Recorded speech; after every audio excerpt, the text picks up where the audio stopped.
Hello everyone, কেমন আছো তোমরা সকলে? আশা করি সকলেই খুব ভালো আছে। চলে এসেছি নতুন আরেকটা ভিডিও নিয়ে। আরে হ্যাঁ হ্যাঁ, মাসি বাড়ির ভিডিও। বলেছিলাম তোমাদেরকে আগের ভিডিওতে যে টুকরো টুকরো অনেক ভিডিও আছে, সেগুলো কিন্তু তোমাদেরকে অবশ্যই দেখতে হবে। আরে না চাইলেও দেখতে হবে, দেখতে হবে মানে দেখতে হবে। তো এই যে গাইজ, কোনো একদিন সকালে মাসি বাড়ি থেকে কোনো একদিন সকালে আমরা সবাই মিলে যাচ্ছি হচ্ছে মুকুটমণিপুর। আর গাড়িটা তো তোমরা দেখলে, ওই গাড়িতে চাপাচাপি করে সবাই মিলে বসে ভীষণ পরিমাণ মজা করতে করতে গেছি মুকুটমণিপুর। এখানে বাবা মামা মাসি দিদা ভাই বোন সবাই ছিল। আমরা গাইজ আমাদের মতন দাঁতের কপাটি খুলে বেশ মজাই করেছি। এটা হচ্ছে কি আমার ভাই, আমার মাসির ছেলে এত বকে যে তোমার মাথা ব্যথা খারাপ করে দিতে বাধ্য, আর এত হাসায়। ভিডিও করতে করতে দেখি যে এখানে মামার মাথায় হয়েছে অনেক পাকা চুল, তাই ভাবলাম একটা বেছে দিই। না হয় নাই দেখাই যে এটা কোন মামা, যদি দেখে ফেলো তারপর যদি আর বিয়ে টিয়ে না হয়, তাই জন্য আর দেখাচ্ছি না গাইস। ভাবলাম পাকা চুল তুলে যদি 5 টাকা পাই তাহলে মুকুটমণিপুরে গিয়ে একটু মুড়ি ভাজা খাবো। ও বাবা, মামা এত কিপটা যে 5 টাকা কি 1 টাকাও দিল না।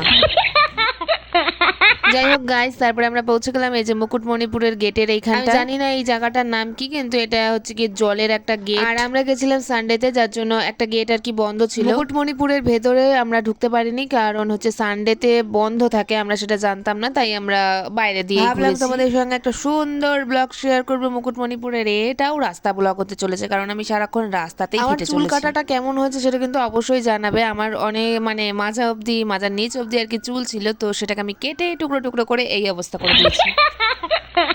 চুল কেটেছি বলে কথা গাইস, স্টাইল তো মারতেই হবে। ওই যে দূরে দেখা যাচ্ছে পাশের ওই রং বেরঙের জায়গাটা ভীষণ সুন্দর ছিল। ক্যামেরায় জানি না অতটাও সুন্দর লাগছে না, মানে নিজের চোখে দেখলে বুঝতে পারতে অনেক সুন্দর ছিল। এতটাই টাক পড়া রোদ কি আর বলি, ওখানে বেশিক্ষণ দাঁড়ানো যাচ্ছিল না। টাক পড়া রোদের যেটা দরকার ছিল সেটা আমি গাইস পেয়ে গেছি আমার হাতে। এই দেখো আইসক্রিম। মামাটা টাক থেকে চুল তুলে দিচ্ছিলাম, ভেবেছিলাম 5 টাকা দেবে, সেই মামাটা আমাকে একটা আইসক্রিম দিয়েছে। মানে আমাকে শুধু না, মানে সবাইকে।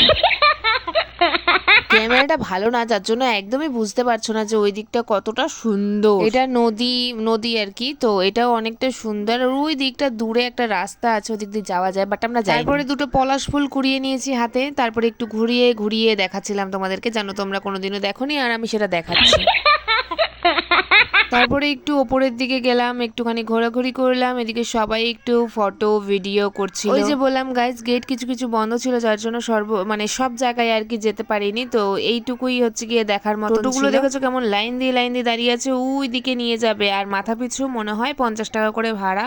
তো অনেকটা দূরে নিয়ে গিয়ে একটা শিব মন্দির আর কি ওরা দেখাবে এখান থেকে। জায়গাগুলোর তো নাম জানি না, তাই জন্য হচ্ছে কি আমি কিছু বলতে পারছি না। তোমরা প্রথমেই দেখতে পেয়েছো যে আমরা গাড়ির পেছনে বসেছিলাম, তাই হচ্ছে কি সেভাবে কোনো ভিডিও নেওয়া হয়নি, যে সামনে থেকে রাস্তাটার কোনো ভিডিও নেওয়া হয়নি বলে গাইস গাড়ির পেছনের দিকে আমাদের বসিয়ে দিয়েছে। এটা হচ্ছে গাড়ির পেছনের জানলা দিয়ে একটুখানি ভিডিও করেছিলাম সেইটাই। তো ভিডিও ভালো লাগলে অবশ্যই লাইক কমেন্ট শেয়ার করে দিও। টাটা।